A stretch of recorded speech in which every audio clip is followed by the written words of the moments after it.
Hello भाई लोग, कैसे हो। आज की क्लास हमारी होने वाली है HCF। तो जिन्होंने भी अब तक मेरी पुरानी क्लास नहीं देखी होगी, पीछे की जो मैंने LCM लेना सिखाया था, पिछली क्लास में मैंने आपको LCM लेना सिखाया था। इस क्लास में हमने HCF हाईएस्ट कॉमन फैक्टर निकालना सीखेंगे। हम लोग बिल्कुल बेसिक से सीखेंगे, बिल्कुल मैं तेज़ी से नहीं पढ़ाने वाला, बिल्कुल बेसिक से एक एक स्टेप करके ही आपको HCF, जैसे मैंने LCM को एक एक स्टेप में सिखाया है वैसे ही मैंने HCF को भी बिल्कुल एक एक बेसिक से आपको सिखाने वाला हूं। जैसे कि कोई भी एग्जाम रहेगा उसको आसानी से आप उसमें सॉल्व कर सकते हैं। और अब मैं आशा करता हूं कि आपकी तैयारी काफ़ी अच्छी चल रही होगी। देखो फ्रेंड, जब तक हम रेगुलर प्रैक्टिस नहीं करेंगे तब तक मैथ को हम अच्छी नहीं कर सकते हैं। तो जो चीज़ मैं बताता हूं उसको आप बार बार प्रैक्टिस करेंगे तभी आपकी तैयारी क्या अच्छी हो पाएगी फ्रेंड।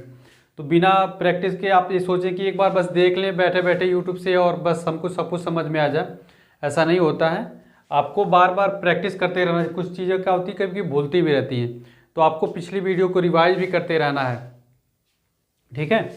तो LCM वाला वीडियो आज देख लीजिएगा आप लोग। इसमें मैं आपको हाईएस्ट कॉमन फैक्टर निकालना सिखाऊंगा कि हाईएस्ट कॉमन फैक्टर कैसे निकालते हैं।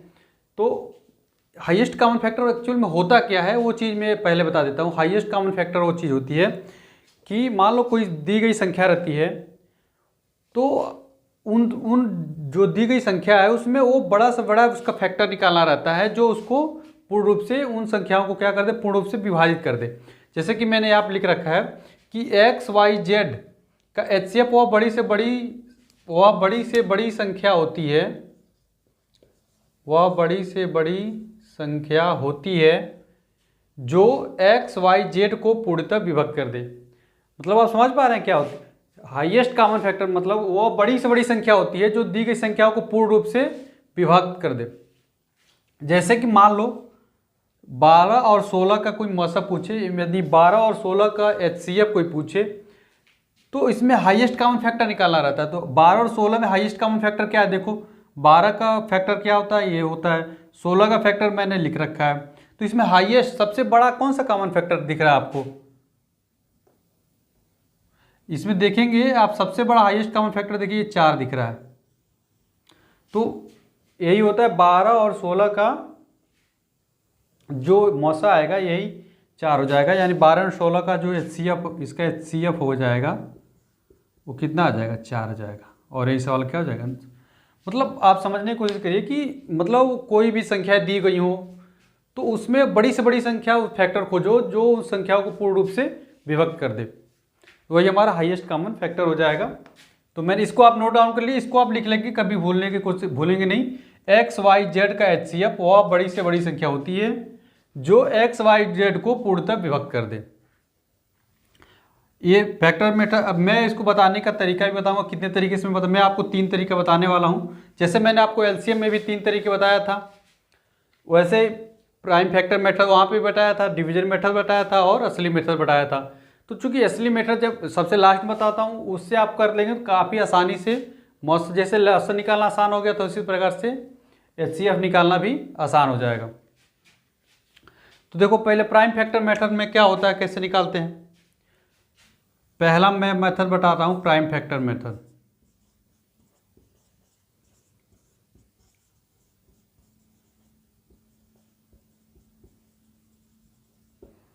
अब आज ये गुणनखंड विधि, इसको कैसे निकालेंगे, देखो 12 और मान लेते 12 और 16 का ही हमको मौसा निकालना है। तो इसका क्या कर दो, इसको फैक्टर मतलब इसको गुणनखंड कर दो। गुणनखंड कैसे निकलेगा, 12 करोगे तो कैसे आ जाएगा, 2 इंटू 2 इंटू 2 दूना 4 तिहाई 12 आ जाएगा।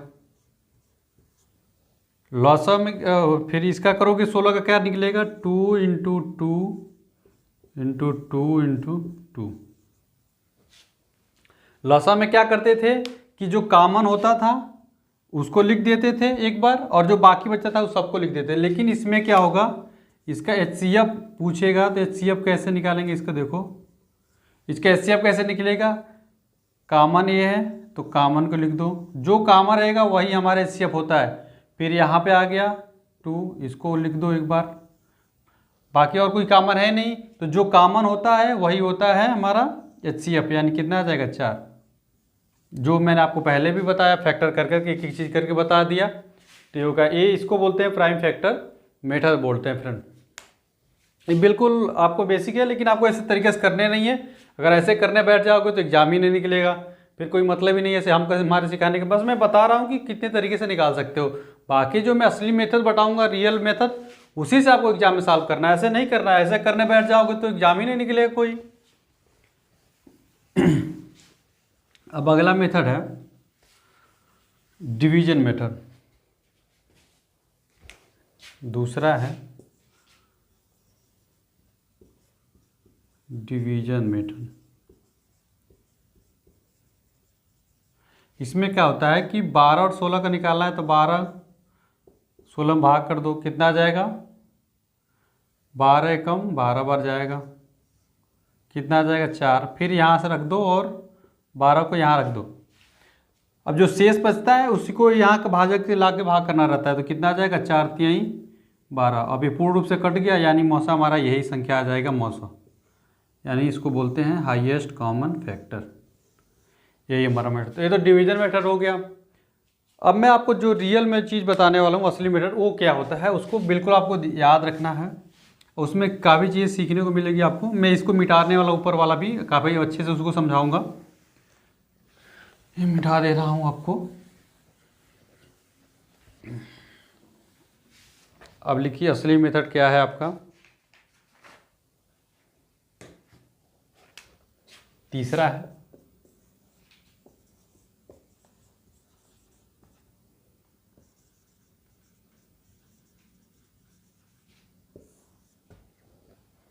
असली मेथड। देखो कैसे निकालते हैं हम लोग इसको। मैं सही, कोई दिक्कत नहीं, असली मेथड ही है, इसका और कुछ नाम नहीं है।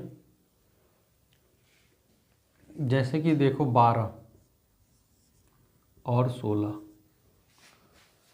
ध्यान से समझना असली मेथड कैसे निकालते हैं। 12 और 16 है, इसी का हमको मौसा चाहिए। तो मौसा हमारा एक्चुअल होता क्या है कि इन्हीं का डिफरेंस होगा या तो उसी का फैक्टर हो। वो इसका डिफरेंस कितना निकलेगा?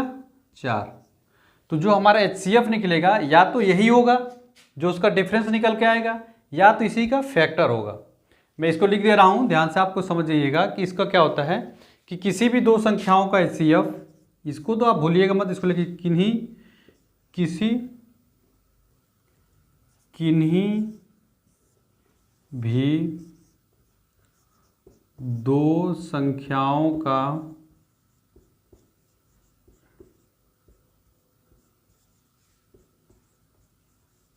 HCF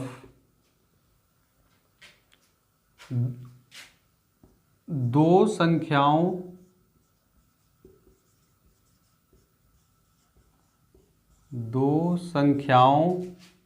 के अंतर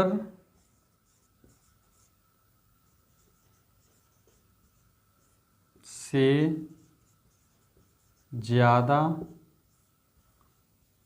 नहीं हो सकता। इसको तो आप बिल्कुल याद रख लीजिए कि किसी HCF जो होता है उनका जो दो संख्याओं का डिफरेंस निकल आएगा, उनके अंतर से तो ज़्यादा कभी नहीं हो सकता। या तो अंतर ही होगा, ये दूसरा नोट पॉइंट कर लीजिए। ये मान लीजिए पहला हो गया, दूसरा लिख देते हैं। HCF जो होगा वो या तो अंतर ही होगा, अंतर समझ रहे हैं ना। जो दो संख्याएं निकल के आएंगी उनके बीच का जो अंतर है, या तो वो संख्या HCF वही अंतर ही होगा, या जो अंतर निकल के आएगा अंतर का गुणनखंड होगा। मैं बिल्कुल आपको एक एक चीज़ अभी बताने वाला हूँ, आप धैर्य बनाए रखिए। गुणनखंड होगा।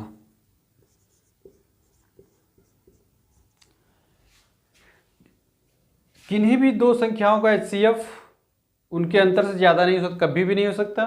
और HCF या तो अंतर ही होगा या तो उस जो अंतर निकल के उसी का गुणनखंड होगा। जैसे कि मान लो 216, 288 और 720। 216, 288 और 720 का HCF ज्ञात करना हो तो देखो 216 और 288 का डिफरेंस ले लो, तो कितना आ जाएगा, यहाँ से 2 आ गया, 7 2 आ जाएगा, 2 से कट गया, यानी कि अभी जो 72 आया, अब उसे चेक कर लो कि 216 कट रहेगा, 288 कट रहा है, 720 कट रहा है, तो देखोगे तो ये कट जाएगा, इससे ये भी कट जाएगा, 288 भी कट जाएगा और 720 कट जाएगा, यानी यही हमारा क्या हो जाएगा, HCF हो जाएगा।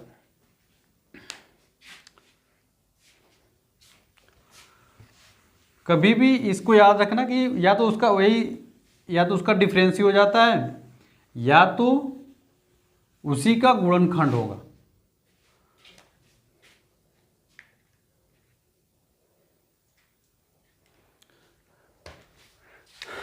एक 105, 165, 285 और 1365। अब इनमें देखो कौन सी दो संख्या बिल्कुल पास हैं, जो बिल्कुल पास है उन्हीं का डिफरेंस लो, क्योंकि आपको मैं बता चुका है कोई भी जो HCF होगा कि दो संख्याओं को अंतर से तो ज़्यादा कभी नहीं हो सकता, तो जो दो संख्या बिल्कुल पास हो उन्हीं को लेके उन्हीं का डिफरेंस निकालो। तो 105 और 165 बिल्कुल पास है, तो मैं इनका डिफरेंस निकालूंगा तो कितना आ जाएगा, ये आ जाएगा आपका 60। ठीक है, अब ये 60 आ गया तो 60 से देखोगे तो 105 जाएगा नहीं, इसमें भी नहीं, तो अब इसी का क्या करो, फैक्टर निकालो। फैक्टर निकालोगे तो 2 से कर दोगे भाग, जब 2 से भाग करोगे कितना आ जाएगा, 30 आ जाएगा। अब 30 से भी ये नहीं कटेंगे संख्याएं, तो यानी 2, ये फैक्टर हमारा नहीं होगा।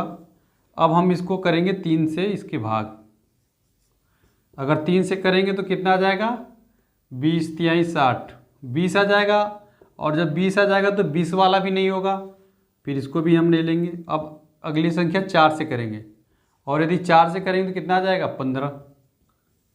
आप देख रहे होगे कि 15 आ जाएगा, और 15 से भी कट जाएगा, ये भी कट जाएगा, ये भी कट जाएगा और ये भी कट जाएगा, यानी यही हमारा क्या होगा, HCF हो जाएगा। बात समझ पाए, इससे तो आपको काफ़ी ज़्यादा क्लियर हो गया कि कोई भी डिफरेंस, दो संख्या जो बिल्कुल पास हो, बिल्कुल पास वाली दो संख्याओं को लो, उनका डिफरेंस लो, और HCF कभी भी उस डिफरेंस से ज़्यादा तो हो नहीं सकता, या तो वो डिफरेंस ही होगा या तो उस डिफरेंस का क्या होगा, फैक्टर होगा। तो अब इसका निकालो कितना आ जाएगा, 4 से भाग करो 15 जाएगा, यही इसका क्या आ जाएगा, HCF आ जाएगा फ्रेंड। तो इस तरीके से आपको बार बार प्रैक्टिस करना पड़ेगा, जितना ज़्यादा आप प्रैक्टिस करेंगे, वैसे कुछ खास है नहीं इसमें, मैंने आपको बता चुका कि बस डिफरेंस ले लो, उसका फैक्टर निकाल लो, हो जाएगा। लेकिन फिर भी आपको एग्जाम में तो वही चीज़ मेथड याद है जो बहुत ज़्यादा प्रैक्टिस किए रहोगे, नहीं तो याद ही नहीं आता एग्जाम में। आपको तो पता ही है, बस 30 सेकंड मिलते हैं, आप उसी के बीच में आपको करने रहते हैं।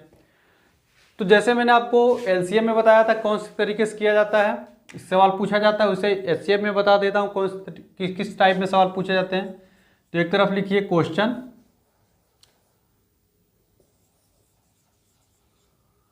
और दूसरी तरफ लिखिए आंसर। इस चार्ट को बना लेंगे तो बहुत ही ज़्यादा हेल्प हो जाती है, काफ़ी ज़्यादा सवाल इससे सॉल्व हो जाते हैं इस चार्ट के द्वारा। तो पहला क्वेश्चन क्या पूछता है, किस टाइप में क्वेश्चन पूछता है HCF में, कि वह बड़ी से बड़ी संख्या ज्ञात कीजिए जिससे XYZ पूर्णतः विभाजित हो जाए। पहला यही पूछता है कि वह बड़ी संख्या बताइए, बड़ी से बड़ी संख्या बताइए जिससे XYZ पूर्णतया विभाजित हो जाए, विभक्त हो जाए। तो इसका आंसर कैसे देंगे कि XYZ का HCF निकाल देंगे, सीधी सीधी बात। जब सवाल पूछेगा वो बड़ी संख्या जो XYZ से विभक्त हो जाए तो क्या XYZ का HCF निकाल देंगे, इसको हो गया। दूसरा क्या पूछेगा, दूसरा ये पूछता है कि बड़ी से बड़ी संख्या ज्ञात कीजिए जिससे XYZ से भाग देने पे शेष बचे। बड़ी से बड़ी संख्या ज्ञात कीजिए जिसे XYZ में भाग देने पर आर शेष बचे।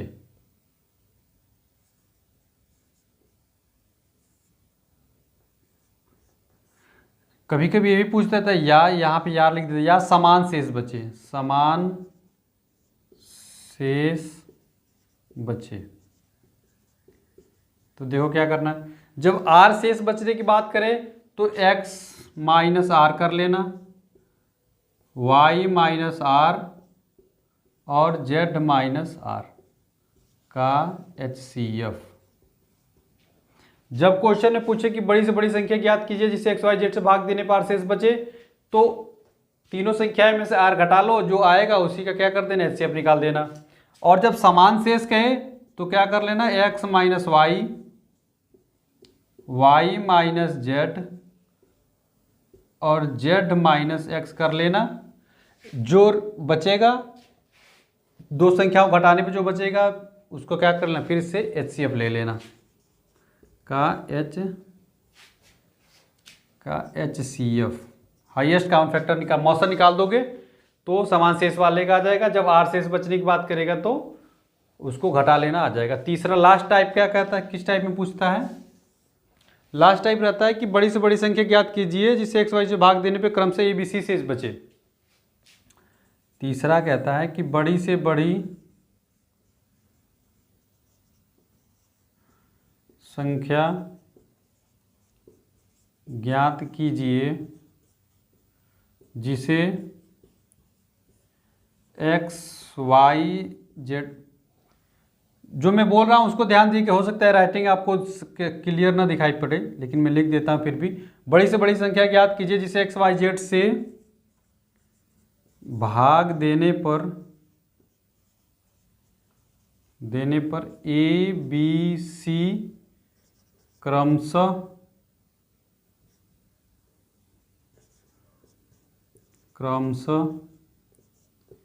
शेष बचे। जब इस प्रकार से पूछ ले कि ABC शेष बचे तो क्या करना, x माइनस ए, वाई माइनस बी और z माइनस सी का HCF। बस इन्हीं 3 से 4 टाइप होता है, इन्हीं 3 टाइप में आपका सारा HCF निपट जाता है। आप इन 3 टाइप में याद कर ले। इस क्वेश्चन का, इस तरह का क्वेश्चन पूछेगा तो किस तरीके का आप जवाब देंगे। जब बड़ी से बड़ी संख्या पूछे XY पूर्ति विभाग तो